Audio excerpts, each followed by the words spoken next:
સ્વસ્તિક શિક્ષણ સંકુલના ઓનલાઈન વિડીયોમાં તમારું બધાનું સ્વાગત છે।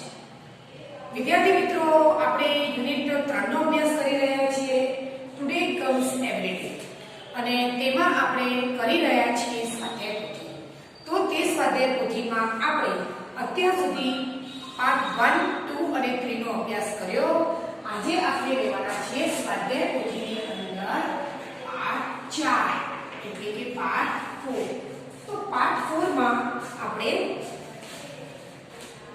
લઈશું પ્રશ્ન નંબર 8। પ્રશ્ન નંબર 8 થી પ્રશ્ન 7 સુધી આપણે અત્યાર સુધી અભ્યાસ કર્યો। પ્રશ્ન 7 માં રિસેસ ટાઈમનો એક ફકરો હતો અને તે ફકરો આપણે સ્વાધ્યાય પોથીમાં લખ્યો। પ્રશ્ન 8 માં જોઈએ તો complete the dialogues on your own, no clues are given। એટલે કે તમારે અહીં આગળ જે આપેલો સંવાદ છે તે પૂરો કરવાનો છે પોતાની જાતે, બરાબર। પણ અહીં આગળ તમને કોઈ પણ પોઈન્ટ્સ આપેલા નથી, એટલે એ પોઈન્ટ્સ આપણે જાતે તૈયાર કરવાના છે। તો આપણે જોઈશું સંવાદ છે રોહન અને જ્યોતિની વચ્ચે। તો રોહન જ્યોતિને પૂછે છે what is your name? તો જ્યોતિ એને શું જવાબ આવશે કે my name is જ્યોતિ। જ્યોતિ શું કહેશે એને? ક્વેશ્ચન નંબર 8 જ્યોતિ જવાબ આવશે my name is જ્યોતિ। જે આપેલું છે તમારી પાઠ્યપુસ્તકમાં સ્વાધ્યાય પોથીમાં તે હું નથી લખતી, પરંતુ જે આપણે ખાલી જગ્યામાં જે વાક્ય પૂરા કરીએ છીએ તે જ હું બોર્ડ પર લખી રહી છું। પછી તેણે પૂછ્યું કે માય નેમ ઇઝ જ્યોતિ। ફરીથી રોહને પૂછ્યું વેર આર યુ લિવ? એટલે કે તું ક્યાં રહે છે? તો એને જવાબ આપ્યો I live in Patan. I live in Patan. તો રોહને શું પૂછ્યું હશે? Where are you live? તું ક્યાં રહે છે? તો જ્યોતિએ જવાબ આપ્યો આઈ લિવ ઇન પાટણ। ત્યાર પછી રોહને શું પૂછ્યું હશે એને?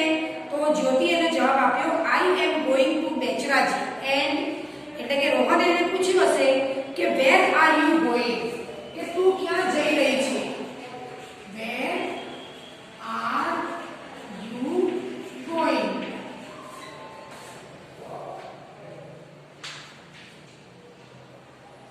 તું ક્યાં જઈ રહી છે? તો જ્યોતિએ જવાબ આપ્યો I am going to Becharaji and હું બેચરાજી જઈ રહી છું। અને પછી જ્યોતિ એને સવાલ પૂછ્યો હશે કે વેર આર યુ ગોઈંગ? તું ક્યાં જાય છે? તો એમાં બી આપણે એ જ આવશે વેર આર યુ ગોઈંગ? હું તો બેચરાજી જાઉં છું, પણ તું ક્યાં જઈ રહ્યો છે? તો એનો રોહને જવાબ આપ્યો છે આઈ એમ ઓલસો ગોઈંગ ધેર। હું પણ ત્યાં જ જઈ રહ્યો છું। ત્યારે જ્યોતિએ શું કીધું હશે એને? ઓહો, હા, does anyone live there? Does anyone live there? શું તમારું કોઈ ત્યાં રહે છે? તમારું કોઈ સગું સંબંધી ત્યાં રહે છે? તો રોહને જવાબ આપ્યો માય અંકલ લીવ્સ ધેર। એટલે કે મારા અંકલ જે છે તે ત્યાં રહે છે।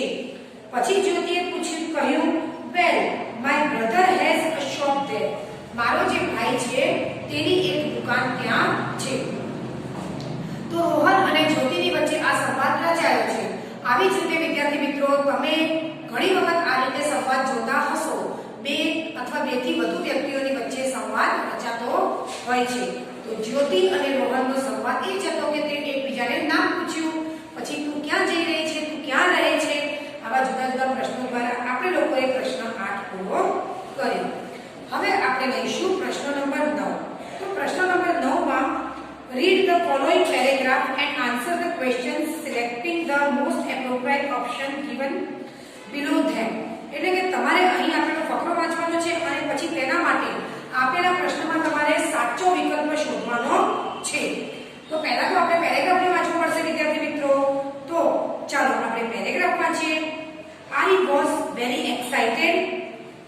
was sports day in school.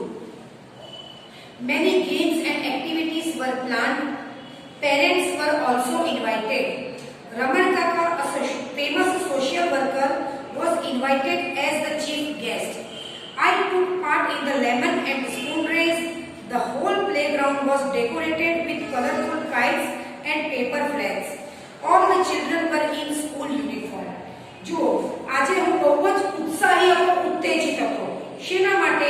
કારણ કે આજે શાળાની અંદર રમતોત્સવ હતો, એટલે કે રમતગમતની સ્પર્ધા હતી અને એ રમતગમતની સ્પર્ધાનું આયોજન શાળા દ્વારા કરવામાં આવ્યું હતું. તેમાં ઘણી બધી રમતો અને ઘણી બધી પ્રવૃત્તિઓનો પ્લાન કરવામાં આવ્યો હતો અને આ રમતોત્સવમાં વિદ્યાર્થી જે હતા તેમના વાલીઓને પણ આમંત્રિત કરવામાં આવ્યા હતા. રમણ કાકા એક સમાજ સેવક છે, તેમને મુખ્ય અતિથિ તરીકે પણ આમંત્રિત કરવામાં આવ્યા હતા. અને મેં એટલે લેખકે મેં લીંબુ ચમચી લેમન એન્ડ સ્પૂન રેસ એટલે લીંબુ ચમચી રેસમાં મેં ભાગ લીધો હતો અને જે મેદાનમાં આ રમતોત્સવ થવાનો હતો તે આખું જ મેદાન રંગબેરંગી પતંગોથી અને રંગબેરંગી કાગળના ઝંડાઓથી શણગારેલું હતું. પરંતુ તે રમતોત્સવમાં આવેલ વિદ્યાર્થી દરેકે દરેક પોતાના સ્કૂલ યુનિફોર્મમાં જ હતા. The race started and the results were being announced at the same time.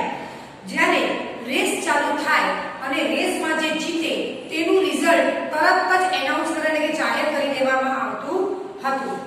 I was feeling thirsty, so I went towards the water room. મને ખૂબ તરસ લાગી હતી, તેથી હું બાજુમાં જ આવેલો પાણીનો એક રૂમ હતો જ્યાં પાણી હતું ત્યાં હું ગયો. હવે આપણને વાત ખબર નથી કે અહીં હા she. તો there I heard someone crying. ત્યાં જઈને મેં સાંભળ્યું તો મને કોઈકનો રડવાનો અવાજ આવ્યો. I went near and asked who is it.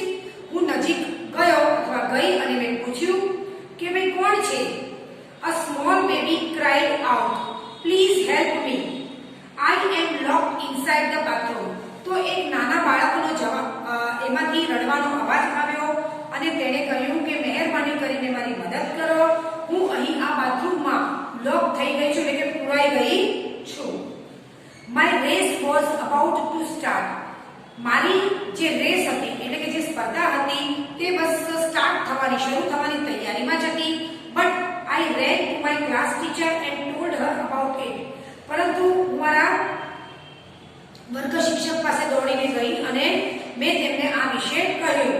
She thanked me, but my race was over.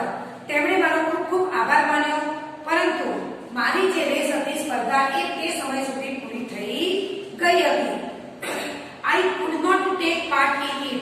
અને હું તે સ્પર્ધામાં ભાગ લઈ શકી નહીં. Next year I would be in class 3. એટલે કે આવતા વર્ષે હું ધોરણ 3 માં આવી જઈશ. આથી ધોરણ 3 માટે there would be no lemon race. ધોરણ 3 માટે લીંબુ ચમચીની કોઈ પણ સ્પર્ધાનું આયોજન શાળા કરતી નહોતી. Then what do I hear? પછી આ બધું ચાલ્યું મારી સાથે. પછી અચાનક જ મેં કંઈક સાંભળ્યું. My name was being called out on the stage. Stage ઉપરથી મને મારું નામ સંભળાયું. The chief guest gave me a special prize and praised me for helping the small child. એટલે કે જે મુખ્ય અતિથિ હતા રમણ કાકા, તેમણે મારું નામ જાહેર કર્યું અને મને એક વિશેષ ઇનામ આપ્યું અને મેં એક નાના બાળકની મદદ કરી હતી, તે માટે તેમણે મારા પ્રત્યે ખૂબ ખૂબ આભાર વ્યક્ત કર્યો. My parents were very proud of me that day. તે દિવસે મારા માતા પિતાને મારા માટે ખૂબ ખૂબ ખૂબ ગર્વ થયો. તો વિદ્યાર્થી મિત્રો, જો એ સમયે લીંબુ અને ચમચીની સ્પર્ધામાં ભાગ લીધો હોત અને કદાચ એ હારી ગઈ જાત તો તેને કઈ ના મળે, પરંતુ એક નાના બાળકની મદદ કરી તો તેનો બદલો તેને અતિથિએ અથવા શાળાએ આપી દીધો. તો વિદ્યાર્થી મિત્રો, મારી તમને એક વિનંતી છે, જ્યારે પણ તમે જુઓ કે કોઈને ખરેખર તમારી મદદની જરૂર છે તો તમારે તેની મદદ નિસ્વાર્થે કરવી જોઈએ. કારણ કે આજે આપણે માનવ ધર્મ તરીકે માનવ ધર્મમાં કહેવામાં આવ્યું છે કે આપણે જે સમાજમાં રહીએ છીએ તે સમાજ અથવા તો આપણે કોઈ જાહેર સ્થળે જઈએ ત્યાં પણ જો કોઈને આપણી મદદની જરૂર હોય તો આપણે એને મદદ કરવી જ જોઈએ. તો આ હતી વાત લેખકની. લેખકને લીંબુ ચમચી સ્પર્ધા માટે ખૂબ તૈયારી કરી હતી, તે ખૂબ ઉત્સાહી હતી, પરંતુ તેમણે આ સ્પર્ધામાં ભાગ લઈ શક્યા નહીં. તો હવે વિદ્યાર્થી મિત્રો તેની આપણે નીચે આપેલા છે ક્વેશ્ચન્સ. એ છે ક્વેશ્ચન નંબર 9. પ્રશ્ન નંબર 9 માં આપણે જોઈએ. હવે તમને ફકરો ખબર પડી ગઈ છે તો તમે મને જવાબ આપજો. એમાં પહેલું છે the narrator was happy because narrator એટલે કે લેખક આજે બહુ ખુશ હતા. ફકરો જેમણે આ લખ્યું છે એને નરેટર કહેવાય. આજે બહુ ખુશ હતા કારણ કે it was her birthday, it was sports day, it was a holiday કે it was a teacher's day. તો એની અંદર આવશે option B, it was sports day. B, it was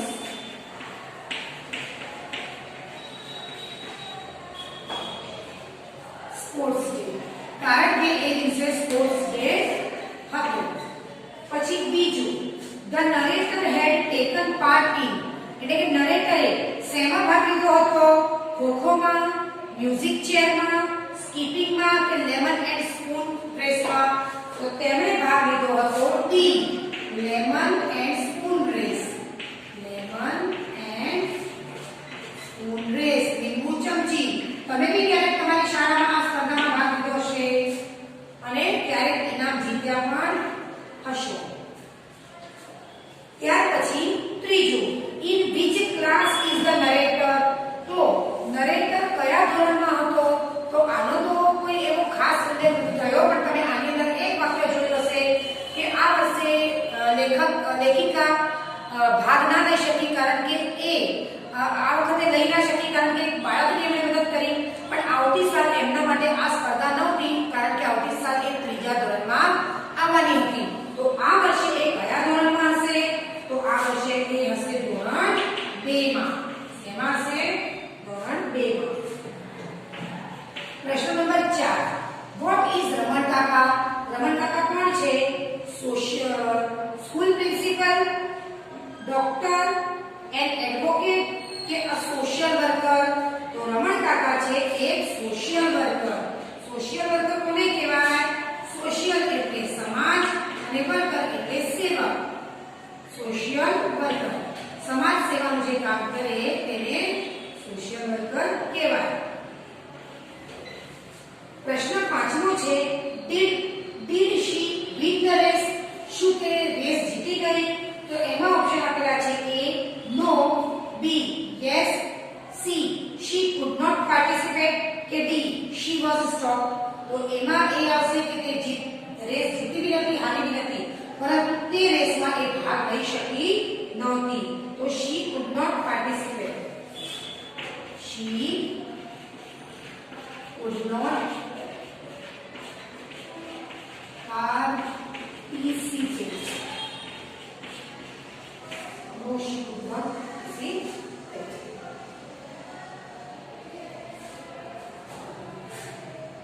આ હતો પ્રશ્ન નંબર 9. હવે આપણે લઈશું ક્વેશ્ચન નંબર 10. ક્વેશ્ચન નંબર 10 જોઈએ વિદ્યાર્થી મિત્રો. તો આ પ્રશ્ન 10 માં આપણે જોઈશું તો below in a timetable of some trains at Ahmedabad railway station, read it, answer the question selecting the most appropriate options given in the below. અહીં આગળ એક અમદાવાદ રેલવે સ્ટેશનના થોડીક ટ્રેનોનું સમયપત્રક આપવામાં આવ્યું છે.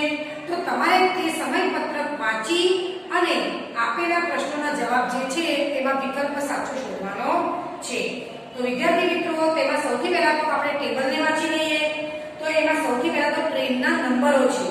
એમાં પહેલો નંબર છે 16002.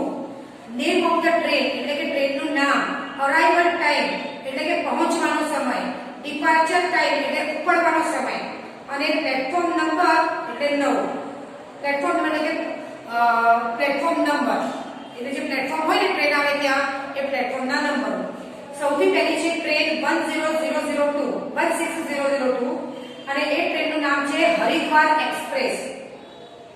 એ Haridwar express Ahmedabad railway station પર પહોંચશે 6:05 સાંજે અને એ 9:45 એનો ઉપડવાનો સમય છે પ્લેટફોર્મ નંબર 9 ઉપર. પછી બીજી ટ્રેન છે 9602 સોમનાથ એક્સપ્રેસ. એ પહોંચશે 10 PM રાત્રે 10 વાગે અને ઉપડશે સવારે 5 વાગે પ્લેટફોર્મ નંબર 1 પરથી.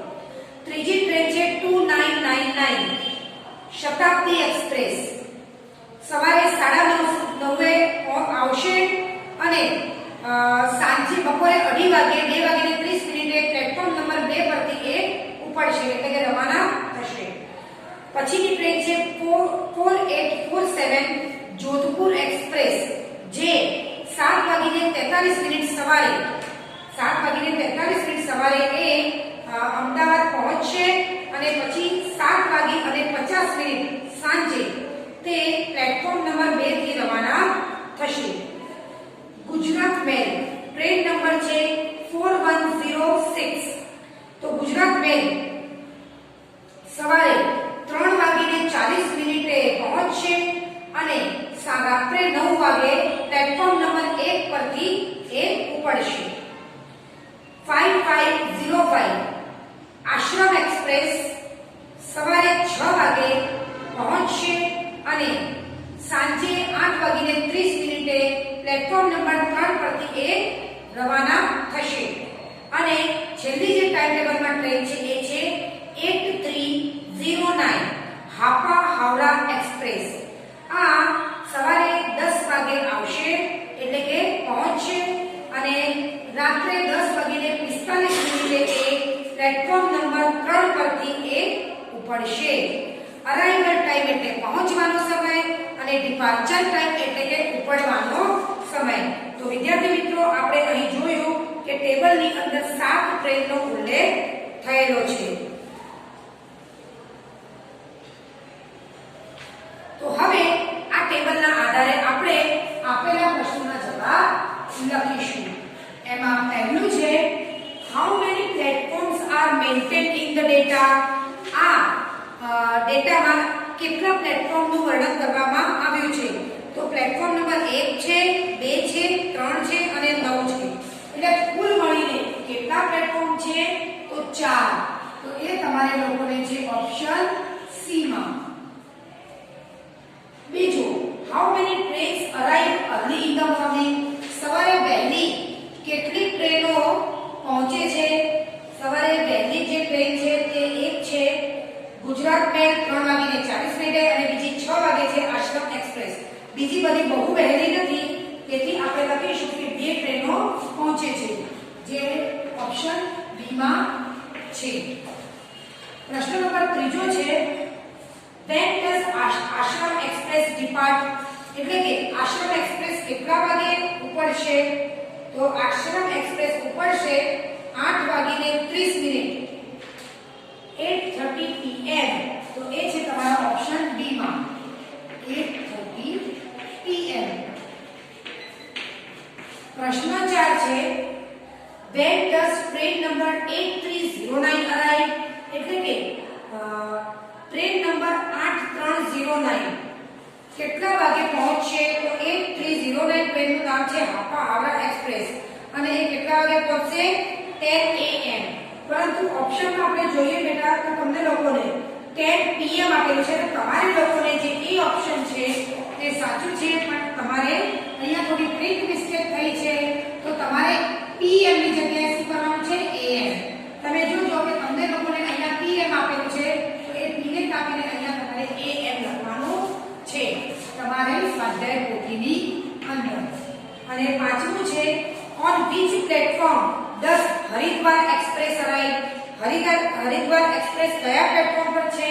તો એ છે પ્લેટફોર્મ નંબર 9 ઉપર જે આપેલું છે તમારું ઓપ્શન ડી માં. તો આ હતું આપણે ટ્રેનના સમયપત્રક મુજબ તમારે લોકોએ જે વિકલ્પ સાચા શોધી અને આપણે વાક્ય પૂરા કર્યા. હવે એના પછી તમારી પાસે જે એ છે એટલે કે let's improve our knowledge. Improve our knowledge. ચાલો ભાઈ આપણે થોડું આવું છે ને મગજ ચકાસીએ. હા એટલે કે તમને આ થોડા જનરલ નોલેજ નું છે તો એમાં તમે પહેલું one who liked by all, એક જે બધા દ્વારા ગમાડવામાં આવે છે તો એમાં આવશે પોપ્યુલર, ક્રિકેટર, લીડર કે એક્ટર. તો બધા દ્વારા જે વ્યક્તિ ગમાડવામાં આવે બધાને જે ગમે તેને શું કહેવાય? પોપ્યુલર એટલે કે મશહૂર.